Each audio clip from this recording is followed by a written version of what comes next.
Unit 5 in continuation, organization, structure, meaning and types. Chapter 5.2 जारी रखते हुए संगठन ढांचे, अर्थ एवं प्रकार के ऊपर चर्चा जारी थी और पिछली बार हमने बात की थी फंक्शनल ऑर्गेनाइजेशन स्ट्रक्चर की। आज बात करेंगे डिविजनल प्रभागीय संगठन ढांचा, डिविजनल ऑर्गेनाइजेशन स्ट्रक्चर की बात होगी।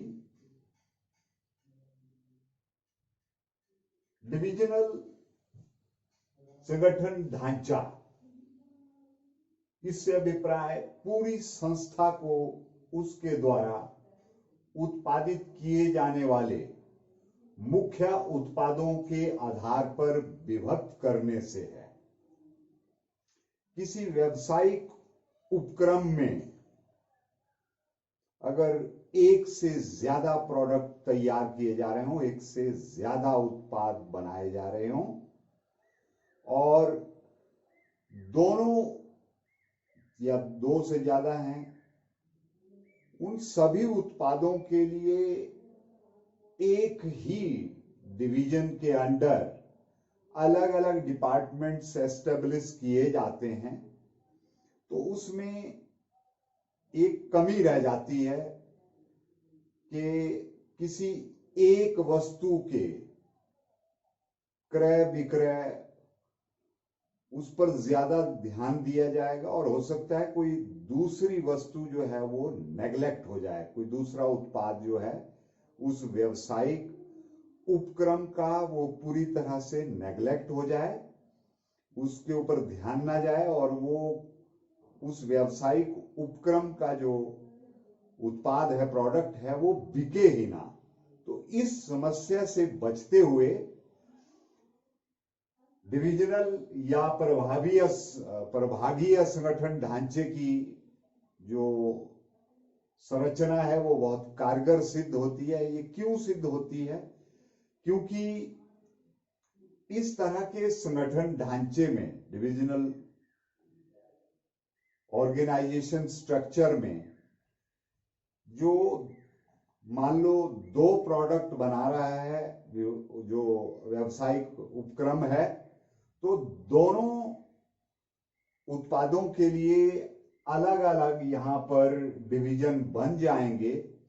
मान लो एक तरफ मेटल की चीजें बनाई जा रही हैं और दूसरी तरफ प्लास्टिक की, तो मेटल डिवीजन अलग रहेगा और प्लास्टिक डिवीजन अलग रहेगा।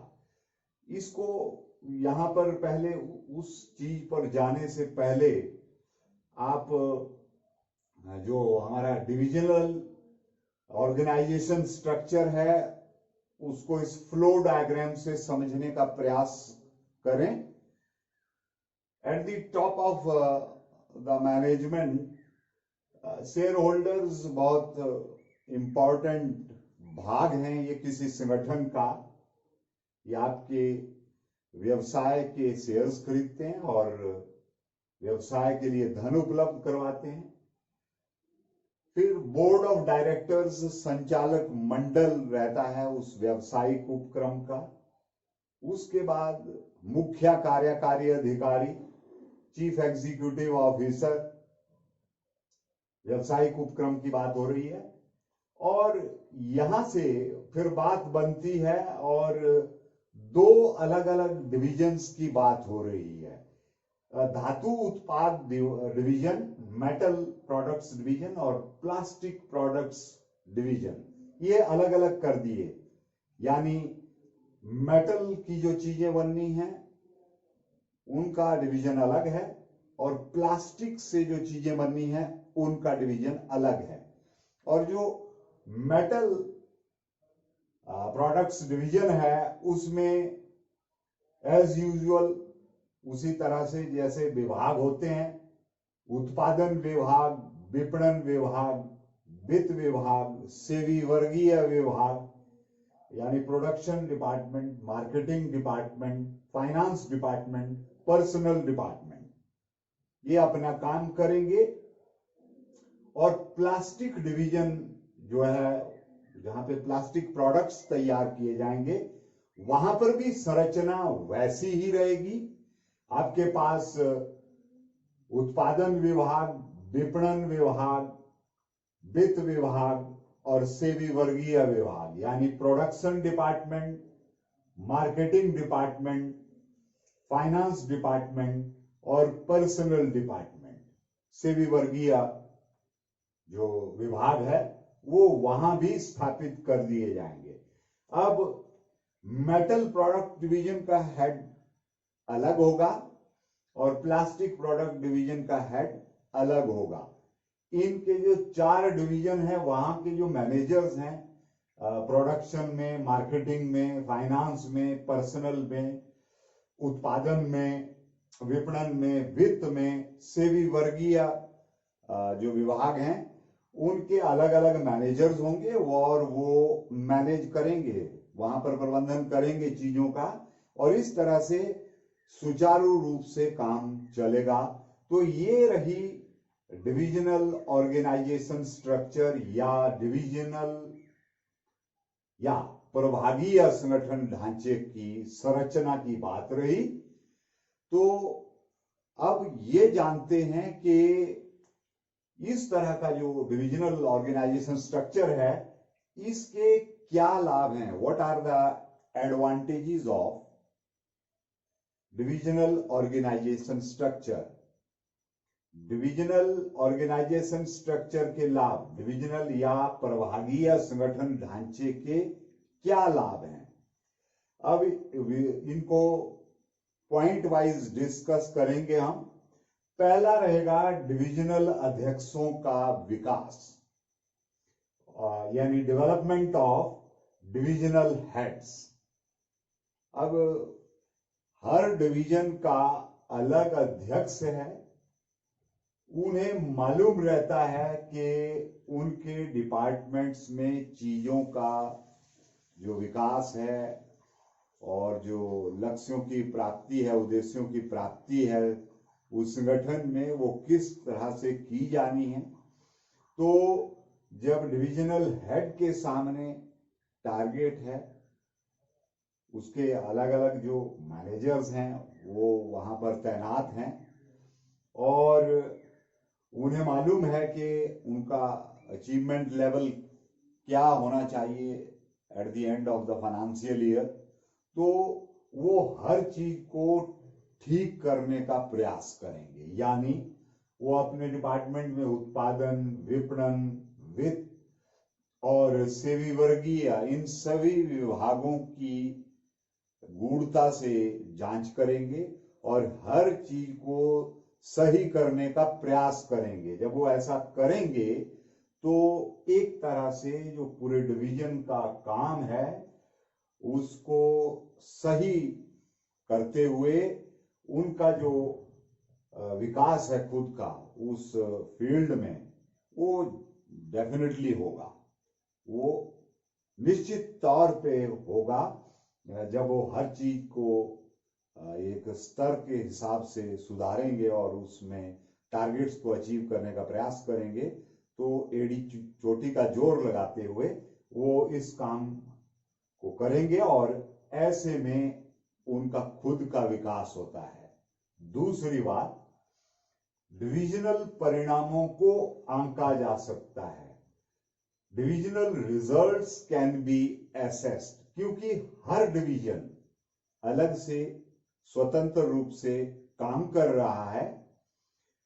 उन्होंने कितनी लागत, कॉस्ट क्या रही पूरी चीजों को बनाने में, जो 4 विभाग हैं वहां पे कुल जो लागत है वो कितनी आई, वो हर डिवीजन इंडिपेंडेंट काम कर रहा होता है। उदाहरण के लिए हमारे इस उदाहरण में जो धातु उत्पाद डिवीजन है, मेटल प्रोडक्ट्स डिवीजन, उनकी अपनी एक कैलकुलेशन होगी कि उत्पादन विभाग में क्या खर्चे रहे, मार्केटिंग डिपार्टमेंट के क्या खर्चे रहे, वित्त विभाग में और सेवी वर्गीय विभाग में, और कुल मिलाकर के प्रोडक्ट जो बने वो कितने बिके। तो इस तरह से डिविजनल परिणामों को आसानी से इवेल्युएट किया जा सकता है, आंका जा सकता है और ये बताया जा सकता है कि मेटल प्रोडक्ट डिवीजन ने साल के अंत में इतना लाभ कमाया और प्लास्टिक प्रोडक्ट डिवीजन ने कितना लाभ कमाया। तो दोनों स्वतंत्र रूप से काम कर रहे हैं। इसका मूल्यांकन करना, इसको आंकना बहुत आसान है। तीसरा है शीघ्र निर्णयन, क्विक डिसीजन मेकिंग। डिविजनल अध्यक्ष हैं, इंडिपेंडेंट काम कर रहे हैं, स्वतंत्र रूप से अपने डिवीजन को, मेटल प्रोडक्ट डिवीजन का जो डिविजनल अध्यक्ष है वो स्वतंत्र है अपने डिवीजन के बारे में निर्णय लेने के लिए। वो दूसरे प्रोडक्ट के डिविजनल मैनेजर से, प्लास्टिक प्रोडक्ट डिवीजन विभागाध्यक्ष, वहां का जो डिविजनल अध्यक्ष है, उनसे बात नहीं करेंगे। उनके यहाँ क्या डिसीजन लिए जाने हैं वो उसके लिए खुद सक्षम है और इस तरह से वो तुरंत अपना निर्णय ले सकते हैं, समय बचता है और इससे जो क्षतिपूर्ति है वो भी नहीं होती और इस तरह से उन्हें जो कोई हानि होने का डर होता है तो एकदम से निर्णय लेकर के आप अपने डिवीजन के काम को आगे बढ़ा सकते हैं।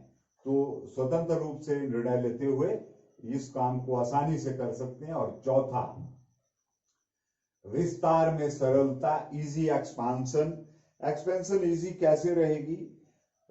लेट अस सपोज ये इस उदाहरण में हमने एक मेटल प्रोडक्ट डिवीजन बनाया और दूसरा प्लास्टिक प्रोडक्ट डिवीजन बनाया। हम चाहते हैं कि उसी कंपनी में, उसी व्यावसायिक उपक्रम में एक और डिवीजन बना दिया जाए। तो वो डिवीजन, ये दो काम कर रहे थे, अब तीसरा भी इंडिपेंडेंट काम करना शुरू कर देगा, स्वतंत्र होगा। तो इस प्रकार से ऐसे में व्यावसायिक उपक्रम का जो विस्तार है वो बहुत आसानी से किया जा सकता है, क्योंकि पहले से दो डिवीजन जो हैं वो शानदार तरीके से काम कर रहे हैं। तो एक तीसरा डिवीजन भी तीसरे प्रोडक्ट्स के लिए, उत्पादों के लिए एस्टेब्लिश किया जा सकता है। तो ये तो हुई बात डिविजनल या प्रभागीय संगठन ढांचे के लाभों के बारे में। अब बात करते हैं कि डिविजनल या प्रभागीय संगठन ढांचे के दोष क्या हैं, disadvantages of divisional organisation structure. Let us discuss point wise. तो गुण के साथ दोष हमेशा रहते हैं। पहला इसमें दोष रहता है कि डिविजनल अध्यक्षों के मध्य संघर्ष होता है, कॉन्फ्लिक्ट्स बिटवीन डिविजनल हेड्स। हर एक डिविजनल हेड जो है वो ये चाहेगा कि उसका जो उत्पाद है उसके डिवीजन को ज्यादा बजट जो है वो दिया जाए और वो हर एंगल से यही चाहेगा, हर दृष्टि से यही चाहेगा कि उनके डिवीजन की बेहतरी हो, उनको दूसरे डिवीजन या तीसरे डिवीजन उसी व्यावसायिक उपक्रम में उनके विस्तार से ज्यादा लेना देना नहीं होता, वो अपने स्वार्थ की बात करेंगे यहाँ। तो क्या होता है कि ऐसे में जो डिविजनल अध्यक्ष होते हैं, मारामारी होती है अपने अपने डिवीजन को आगे बढ़ाने के लिए। अब उसमें कई बार वो अनैतिक भी हो जाते हैं, तो वहां पर उनके बीच में आपसी संघर्ष शुरू हो जाता है। दूसरा है कार्यों की दोहराई होती है, डुप्लीसिटी ऑफ फंक्शंस। एक डिवीजन में वो 4 डिपार्टमेंट्स, उदाहरण के तौर पे यहाँ पे दिखाए, प्रोडक्शन डिपार्टमेंट उत्पादन विभाग, मार्केटिंग डिपार्टमेंट विपणन विभाग, फाइनेंस डिपार्टमेंट वित्त विभाग, पर्सनल डिपार्टमेंट सेवी वर्गीय विभाग। तो लगभग यहाँ जो काम होने हैं वो दूसरे प्लास्टिक प्रोडक्ट डिवीजन में भी उसी तरह के काम होंगे, और इससे कार्यों का दोहराव होता है, रेपिटेशन होती है, और इससे समय और धन दोनों ज्यादा लगते हैं, लागतें बढ़ती हैं। तीसरा है सेल्फिश एटीट्यूड। ये पहले पॉइंट से लगभग मिलता है, क्योंकि हर एक डिविजनल अध्यक्ष ये चाहेगा कि उसके डिवीजन का ज्यादा से ज्यादा विकास हो, विस्तार हो, और ज्यादा से ज्यादा संसाधन रिसोर्सेज उनके डिवीजन में आए। वो ये हर डिविजनल अध्यक्ष की कोशिश रहती है। मेटल प्रोडक्ट डिवीजन का अध्यक्ष यही चाहेगा कि उसके यहाँ ज्यादा बजट मिले। प्लास्टिक प्रोडक्ट डिवीजन का अध्यक्ष भी यही चाहेगा कि उसके यहाँ ज्यादा मिले। तो सेल्फिश हो जाते हैं।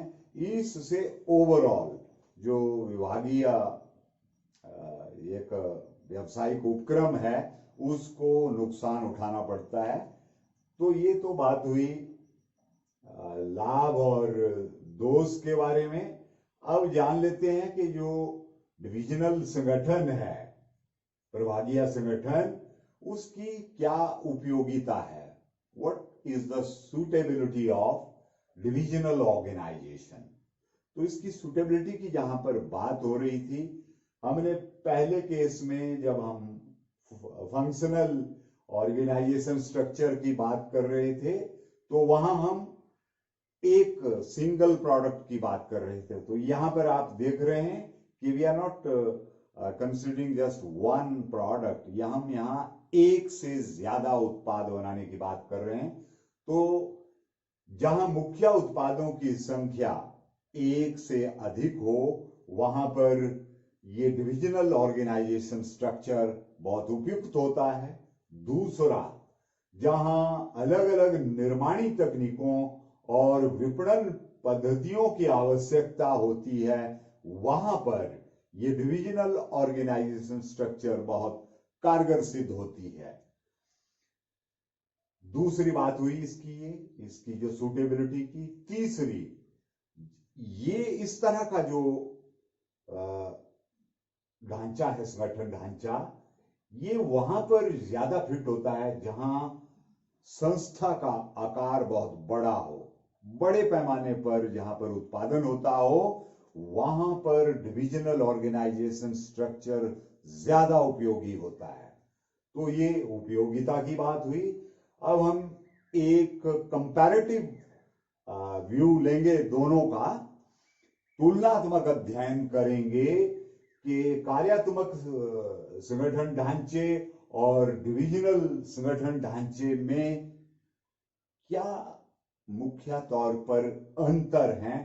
तो हम उन बिंदुओं को चिन्हित करेंगे जो बेसिस ऑफ डिफरेंस, अंतर का जो आधार बनेंगे।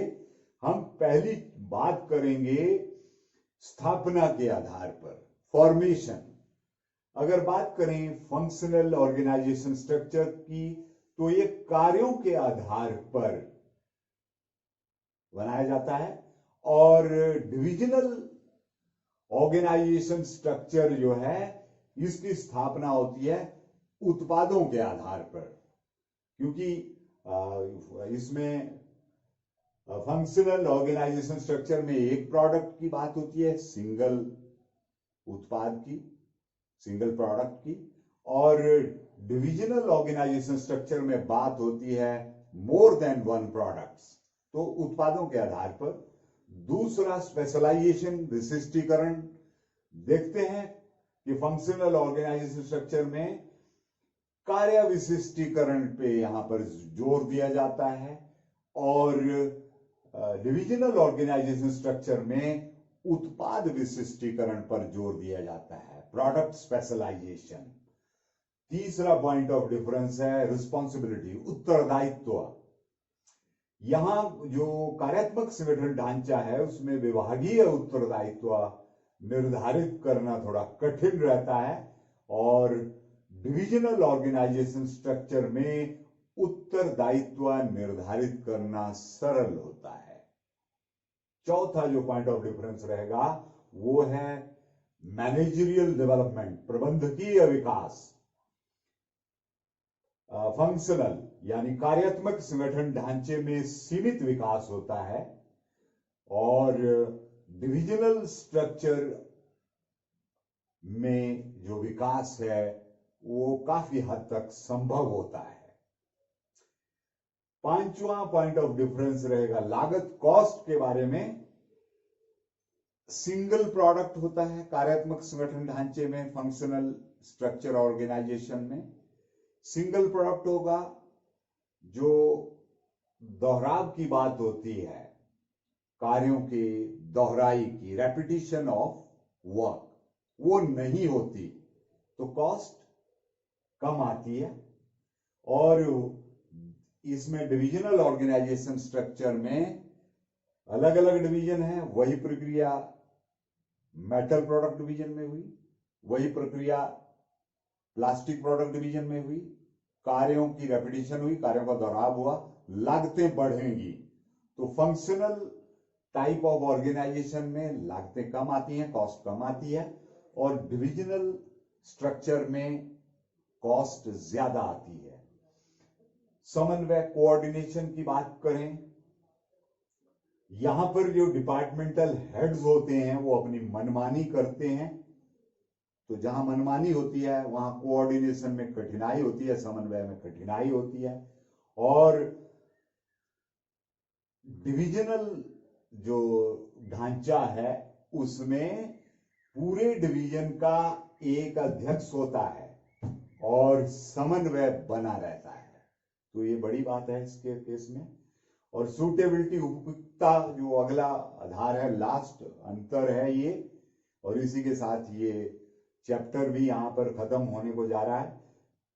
जो फॉर्मल ऑर्गेनाइजेशन स्ट्रक्चर है वो सिंगल प्रोडक्ट, एक उत्पाद के लिए बहुत उपयोगी है, और जो डिविजनल स्ट्रक्चर है वो एक से अधिक उत्पादों के लिए बहुत उपयोगी है। तो यहां पर हमने दोनों संगठन ढांचों की विस्तार से चर्चा की। उम्मीद है कि आपने इसे फॉलो किया होगा, एंजॉय किया होगा। तो एक बार पुनः दोहरा दूं कि आज बात हुई डिविजनल ऑर्गेनाइजेशन स्ट्रक्चर, डिविजनल या प्रभागीय या संगठन ढांचे के बारे में, और संगठन के इस तरह के प्रारूप के उस फ्लो डायग्राम के बारे में। फिर हमने बात की कि डिविजनल संगठन ढांचे के क्या लाभ हैं, डिविजनल संगठन ढांचे के क्या दोष हैं, और डिविजनल संगठन ढांचे की उपयोगिता क्या है। और अंत में हमने डिस्कस किया इन दोनों के बीच में कार्यात्मक संगठन ढांचे और डिविजनल संगठन ढांचे में एक तुलनात्मक अध्ययन, कंपैरेटिव स्टडी। और इसी के साथ ये जो आपका चैप्टर 5.2 संगठन ढांचा, अर्थ एवं प्रकार, ये समाप्त होता है। अगले लेक्चर में फिर आपसे मुलाकात होगी। Till then, goodbye, stay home, stay safe.